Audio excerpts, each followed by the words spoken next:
À Jérusalem, après la résurrection de Jésus-Christ, l'Église grandissait à une vitesse fulgurante. Des foules entières venaient à la foi, des familles entières se faisaient baptiser, les miracles éclataient chaque jour. Les aveugles voyaient, les paralytiques marchaient, les opprimés étaient libérés. C'était un réveil jamais vu. Mais dans cette effervescence, un problème surgit. Les veuves grecques étaient négligées dans la distribution des vivres.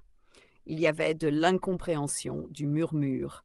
Les apôtres, remplis de sagesse, dirent « Il n'est pas convenable que nous laissions la parole de Dieu pour servir aux tables.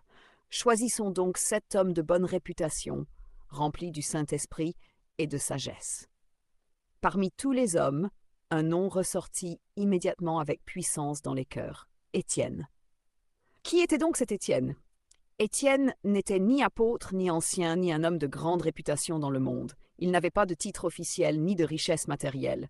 Mais il possédait la richesse que le ciel reconnaît. Un cœur pur, une foi brûlante, une vie remplie du Saint-Esprit.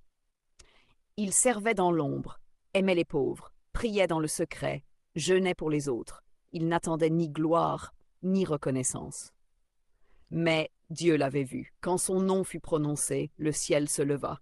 Les anges dirent « Voilà un homme sur qui repose l'Esprit du Seigneur. » Le jour où tout changea, lors de l'assemblée, pour choisir les 7 hommes, il y avait tension, attente. Mais dès que le nom d'Étienne fut proclamé, une atmosphère de feu descendit. Les regards changèrent. Il n'avait pas pris la parole, mais sa présence transmettait une paix, une autorité divine. Il n'avait pas encore prêché, mais son silence prêchait l'humilité. Il fut choisi, mais mieux encore, il fut oint. Pas pour un trône, mais pour un service. Pas pour un titre, mais pour une mission divine. Ce jour-là, Étienne passa de l'ombre à la lumière. Non pas pour briller, mais pour refléter la gloire de Dieu. Beaucoup veulent être élevés sans être trouvés fidèles dans les petites choses. Étienne nous enseigne que Dieu regarde le cœur, pas l'apparence. Si tu sers Dieu avec fidélité, même quand personne ne te voit, Dieu t'élèvera quand le moment sera venu. Je prophétise sur ta vie, là où tu es resté caché, Dieu va te révéler. Là où tu as été rejeté, Dieu va t'établir. Tu seras un canal de paix, un serviteur de feu, un instrument de transformation dans ta génération.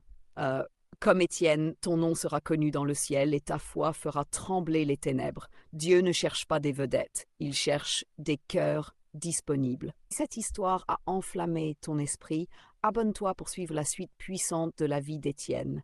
Like si tu veux marcher dans la même fidélité. Partage cette histoire à quelqu'un que Dieu veut aussi élever dans le silence. Ne manque pas l'épisode 2 des miracles entre les mains d'un serviteur. Comment Étienne, sans être apôtre, devint un canal de guérison et de puissance, bouleversant toute une ville. Seigneur, regarde ton serviteur, je suis là. Je ne cherche ni la gloire des hommes, ni l'honneur des foules, mais je veux, comme Étienne, brûler pour toi. Dieu Tout-Puissant, toi qui scrutes les cœurs et révèles ce qui est caché, je me tiens devant toi, humble, brisé, mais disponible. Comme tu as choisi Étienne, un homme sans titre, mais rempli de feu, choisis-moi aujourd'hui pour accomplir ta volonté. Déverse sur moi ton Esprit Saint. Fais de moi un instrument silencieux mais puissant. Donne-moi un cœur fidèle dans le service discret, un cœur qui ne cherche pas à être vu, mais à te plaire.